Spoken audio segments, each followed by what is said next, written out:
ये वीडियो काफी ज्यादा इंपॉर्टेंट है। 18 जनवरी 2025 को इसमें से क्वेश्चन पूछना ही पूछना है। इस वीडियो को छोड़कर जाएंगे तो काफी पछताएंगे।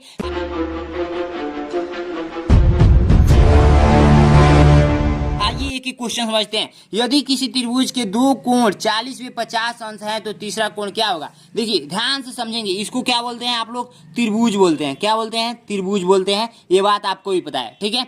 तो त्रिभुज का आप लोग ये भी जान सकते हैं, त्रिभुज में आप लोग का कितना होता है, कितना डिग्री का कोण बनता है टोटल। तो त्रिभुज में 180 डिग्री टोटल, यानी कि इस कोण का मान, इस कोण का मान, इस कोण का मान 180 डिग्री के बराबर होता है। तो हम लोग को दो कोणों का मान दे रखा है, ये है 40 डिग्री, ठीक है, और ये मान लीजिए 50 डिग्री है, ठीक है। तो इस कोण का मान हम लोग को ज्ञात करना है। तो कैसे ज्ञात करेंगे? तीसरा कोण ये ज्ञात करना है। तो तीसरा कोण तो आप सभी को पता है कि तीनों कोण का योग हम लोग का 180 डिग्री होता है। तो हम लोग वही करेंगे, 50 अंश प्लस 40 अंश प्लस का, इसमें यहाँ पर कुछ नहीं है तो x मान लीजिए, बराबर में 180 कर देंगे, ठीक है। तो अब आप लोग देखिए 50 40 90 होता है, तो 90 या प्लस में x कर देंगे या बराबर में 180 कर देंगे। अब x का x यहीं पर रहेगा, 180 यहाँ पर, और माइनस कर देंगे इसको ले जाकर उधर। तो 90 दूना में 180 होता है, तो 90 आप लोग का राइट आंसर हो जाएगा। जो कि x का मान निकला है वो यहाँ पर 90 रख देंगे, तो आप लोग का कितना हो जाएगा, टोटल तीनों जोड़ेंगे तो 180 अंश के बराबर आ जाएगा। तो ये आप लोगों को पता था पहले से, तो आप लोग कर देंगे 90 डिग्री राइट आंसर, तो आप लोग का सी नंबर राइट आंसर हो जाएगा।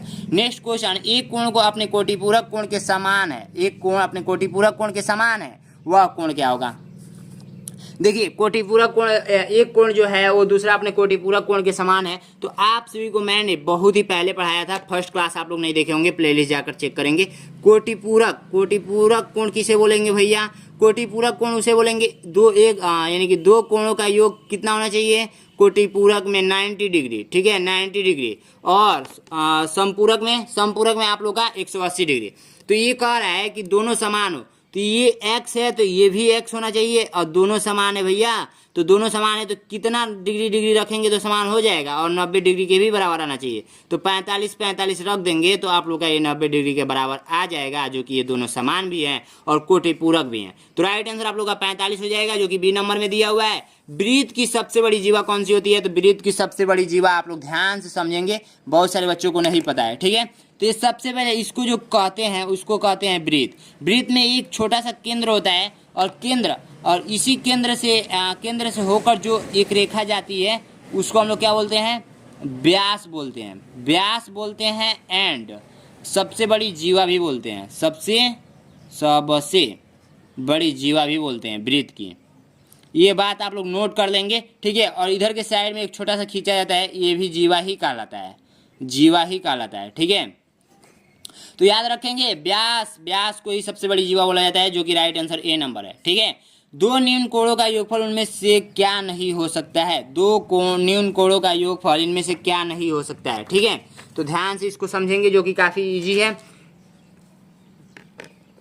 देखिए दो न्यून कोणों का योगफल इनमें से क्या नहीं हो सकता है। तो देखिए दो न्यून कोण है, तो न्यून कोण किसे बोलेंगे? न्यून कोण जो 0 डिग्री से बड़ा और 90 डिग्री से छोटा होता है उसको हम लोग क्या बोलते हैं? न्यून कोण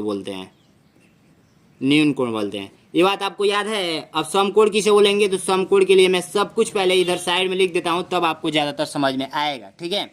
तो समकोण पहले मैं यहाँ पर पहला ऑप्शन लिख देता हूँ, समकोण, ठीक है, समकोण। तो समकोण के लिए 90 डिग्री के बराबर जो कोण होता है उसे समकोण बोलते हैं, ठीक है। और अधिक कोण लिख देते हैं, अधिक कोण। ये खुद अपने आप में अधिका होता है, तो अधिका के लिए क्या करते हैं? 0 डिग्री से बड़ा, 90 डिग्री से बड़ा और 180 डिग्री के बीच का कोण को हम लोग क्या बोलते हैं? अधिक कोण बोलते हैं। अब प्रतिवर्तित कोण किसे बोलेंगे? प्रतिवर्तित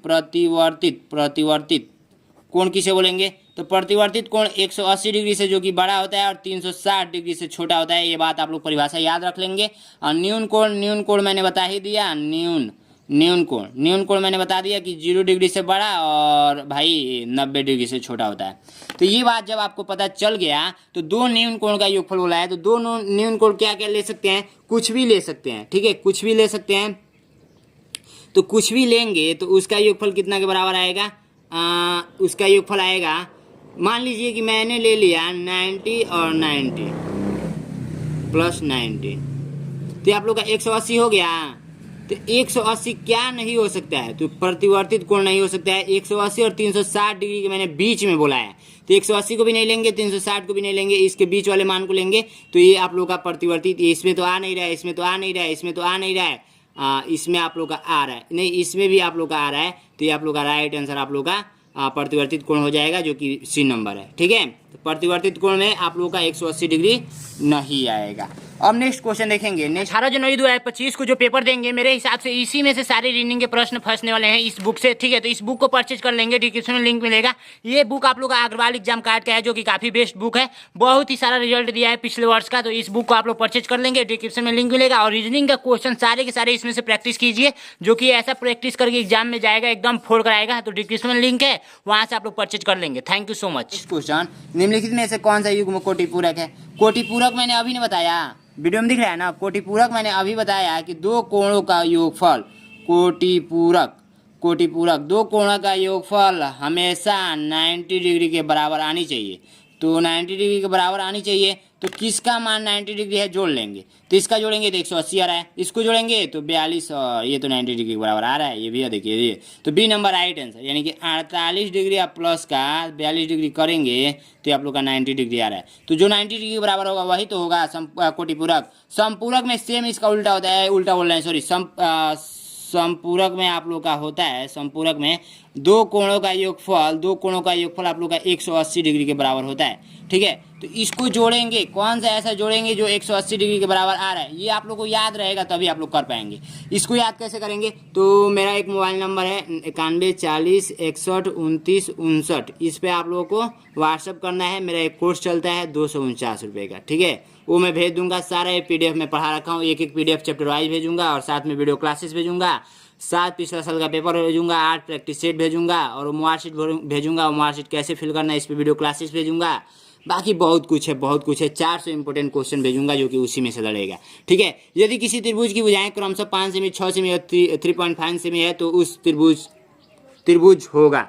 देखिए, इस टाइप का क्वेश्चन पूछेगा तो आप लोग क्या करेंगे, सबसे पहले ये जानिए कि आप लोग जितना दे रखा है उतना मैं यहाँ पर लिख देता हूँ। ठीक है, एक एक का परिभाषा आप लोग याद रख लेंगे। ठीक है, दूसरा एंड तीसरा एंड चौथा। ठीक है, ये आप लोग का है समबाहु त्रिभुज। ठीक है, समबाहु त्रिभुज, ये है समद्विबाहु त्रिभुज, समद्विबाहु त्रिभुज, ये है विषम बाहु त्रिभुज। ये आप लोग याद कर लेंगे, मैं अभी आपको इसका परिभाषा बता रहा हूँ। ठीक है, ध्यान से समझ लीजिएगा, इनमें से कोई नहीं, इसको छोड़िए, ये 3 को समझ लीजिए। 3 को समझ लेंगे तो राइट आंसर आप खुद ही बता देंगे। ठीक है, ये देखिए, समबाहु त्रिभुज कहता है कि मैं तीनों कोण सेम बराबर रहूंगा। तीनों कोण यानी कि जिस त्रिभुज की तीनों भुजाएं समान होती है उसे हम समबाहु त्रिभुज कहते हैं। जैसे ये मैंने त्रिभुज बना दिया, तो यदि 1 सेंटीमीटर ये है तो 1 सेंटीमीटर ये भी होगा और 1 सेंटीमीटर ये भी होगा। ठीक है, और समद्विबाहु कहता है कि यानी कि दो भुजाएं हमारा हमेशा समान रहेगी। यानी कि एक ऐसा त्रिभुज बनाया जाए ऐसा जिसमें ये 5 सेमी है तो ये भी 5 सेमी है, बट ये आप लोग का 4 सेमी है। ठीक है, तो दो हमेशा बराबर रहेगी, उसको समद्विबाहु कहते हैं। और विषमबाहु में क्या होता है, जिसकी तीनों भुजाएं अलग अलग हो। जैसे मान लीजिए 5 सेमी है, ये 6 सेमी है, ये 4 सेमी है, तो ये तीनों अलग अलग हो गए तो ये विषमबाहु कहलाएगा। ठीक है, तो यही तो आपको समझना था ना, यही आपको समझना था। तो इसमें तीनों अलग अलग मान दिया हुआ है, तो आप लोग को विषमबाहु त्रिभुज पर आप लोग ट्रिक करेंगे। रिक्त स्थानों की पूर्ति कीजिए, जो कि काफ़ी ज़्यादा इंपॉर्टेंट है। इसको आप लोग अच्छे तरीके से भर लेंगे। आप बताइए, भर लेंगे? चलिए मैं भरवा देता हूँ। ठीक है, इस टाइप का प्रश्न एग्जाम में आएगा तो आप लोग कर लेंगे। समद्विबाहु त्रिभुज की क्या होती हैं, दो भुजाएं बराबर होती है, जो कि मैंने अभी बताया। देखिए यहाँ पे समद्विबाहु में मैंने क्या बताया, हमेशा दो भुजाएं आपस में बराबर होती है। तो यहाँ पर क्या भरेंगे, पहला ऑप्शन में हमें क्या भराएगा, मैं कर लेता हूँ क ख। ठीक है, क ख ग घ अंग। ठीक है, तो अब देखिए, पहला में हम लोग भरेंगे 2। ठीक है, दूसरा में क्या भरेंगे, 90 डिग्री का कोण कहलाता है। कौन सा कोण कहलाता है, समकोण कहलाता है, जो कि अभी मैंने पीछे बताया। जस्ट कहाँ पे बताया, दिखा दूं। देखिए, समकोण जो कि 90 डिग्री के बराबर होता है। ठीक है, तो यहाँ पर क्या भरेंगे, समकोण भरेंगे। 90 डिग्री के बराबर होता है उसे समकोण। अधिक कोण त्रिभुज में कोण 90 डिग्री का होता है। अधिक कोण त्रिभुज में क्या होता है, एक कोण 90 डिग्री का होता है, एक कोण। ठीक है, एक भरेंगे यहाँ पे, जो कि 1। ठीक है, समकोण त्रिभुज में एक कोण क्या होता है, समकोण त्रिभुज में एक कोण हमेशा क्या होता है, 90 डिग्री का होता है समकोण त्रिभुज में। ठीक है, आप लोग पढ़ेंगे तब पता होगा। ठीक है, अब इसको देखिए, यहाँ पर क्या भरेंगे, त्रिभुज की प्रत्येक भुजाएं अलग अलग लंबाई की होती है। समबाहु में, समबाहु कह रहे हैं, विषमबाहु में